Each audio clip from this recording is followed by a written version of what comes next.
নমস্কার বন্ধুরা, অষ্টমীর রান্নাঘরে তোমাদের অনেক অনেক স্বাগত। কেমন আছো তোমরা সবাই? আশা করব সবাই ভালো আছো, আমিও ভালো আছি।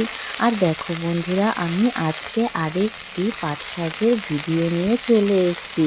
কিছুদিন আগেও আমি একটা পাট শাকের ভিডিও দিয়েছিলাম, কিন্তু এটা একটু অন্যরকম, তো তাই একদম জমি থেকে টাটকা ফ্রেশ পাট শাক তুলে নিয়ে এসেছি। দেখো, আমি আজকে পাট শাকটা মাছের মাথা দিয়ে ঝোল বানাবো। দেখো, তার জন্য আমি কড়াইটা গরম করে নিয়েছি এবং তার মধ্যে তেল দিয়ে কাঁচা লঙ্কা, পেঁয়াজ কুচি আর একটু আলু দিয়ে একটু ভালো করে নেড়ে চেড়ে নিচ্ছি। হ্যাঁ, একটু ভাজা ভাজা করে নিচ্ছি। তারপর আমি একটু তার মধ্যে পরিমাণ মতো লবণ ও পরিমাণ মতো হলুদ, লবণটা স্বাদ মতো দিতে হবে, ভালো করে কষিয়ে নিতে হবে।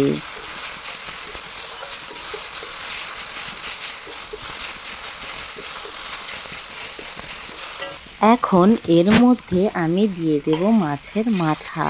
মাছের মাথাটা দিয়ে একটু ভালো করে নেড়ে চেড়ে নেব। মাছের মাথাটা কী কারণে বলো তো? মাছ আনতে গেলেই একটু না একটু মাথা দিয়ে দেয়, তো সেই মাথাটুকু দিয়েই আমি ভাবলাম যে পাট শাক রয়েছে, তাই একটু পাট শাকের ঝোল করে নেই আর সেটা বন্ধুদের সাথে শেয়ার করি, এই জন্যই। এখন দেখো, মাছের মাথাটা দিয়ে আমি একটু ভালো করে ভেঙে এর মধ্যে দিয়ে দেব পরিমাণ মতো জল।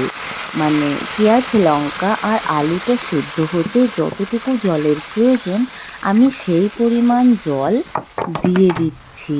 এখন আলু, পেঁয়াজ, লঙ্কাটাকে সেদ্ধ হতে দেব।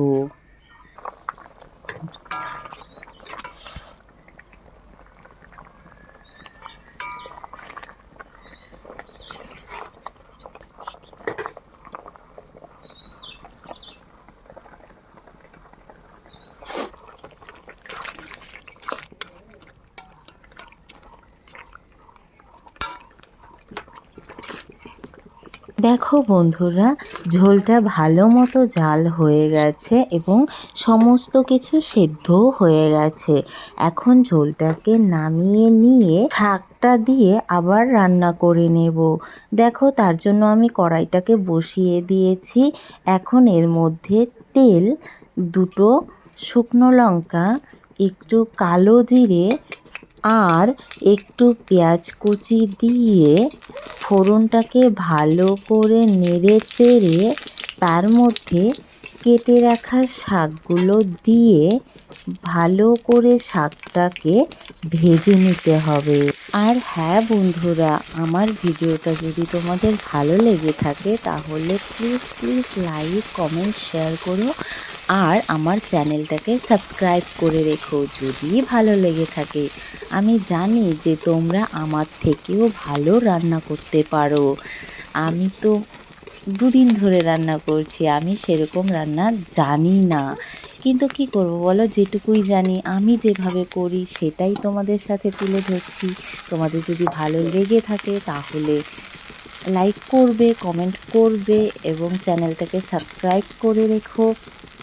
আর তোমরা কিভাবে রান্না করো আমাকেও জানিও, তাহলে আমি তোমাদের থেকেও কিছু শিখতে পারবো, তাই না? আমি জানি যে আমার ভিডিওতে অনেক কিছুই ভুল হবে, কিন্তু তোমরা সেই ভুলগুলো আমাকে ধরিয়ে দেবে, তাহলে আমি পরবর্তীতে সেই ভুলগুলো না করার চেষ্টা করব, তাই না বলো? তোমরা হয়তো ভাবতে পারো যে দিদির খুন্তিটা প্রচণ্ড পরিমাণে নাড়ে, কিন্তু কি করব বলো, আমার না রান্না করতে গেলেই আমি খুন্তি নিয়ে মনে হচ্ছে নাড়তেই থাকি। ও মানে অতটা হতে দেবো না, এরকম ব্যাপার। মানে খুন্তি চলতেই থাকে। দেখো বন্ধুরা, শাকটা না আমার প্রায় ভাজা হয়ে গেছে। এখন এর মধ্যে দিয়ে দেব ওই নামিয়ে রাখা ঝোলটা। ঝোলটা দেওয়া হয়েও গেল। দেখো, ঝোলটা দেওয়ার পর যা দারুণ একটা স্মেল এসেছিল না, মনে হচ্ছিল আমি তখনই খেয়ে নিই। এরকম ব্যাপার। এখন ঝোলটা একটু জাল হয়ে গেলেই রেডি হয়ে যাবে আমাদের মাছের মাথা দিয়ে তৈরি অপূর্ব স্বাদের শাকের ঝোল, মানে পাট শাকের ঝোল। একদম দুর্দান্ত খেতে লাগে। দেখো হয়েও গেছে, আমি নামিয়েও নিয়েছি। তোমরা খেয়ে জানাবে, ট্রাই করো বাড়িতে কেমন লাগে।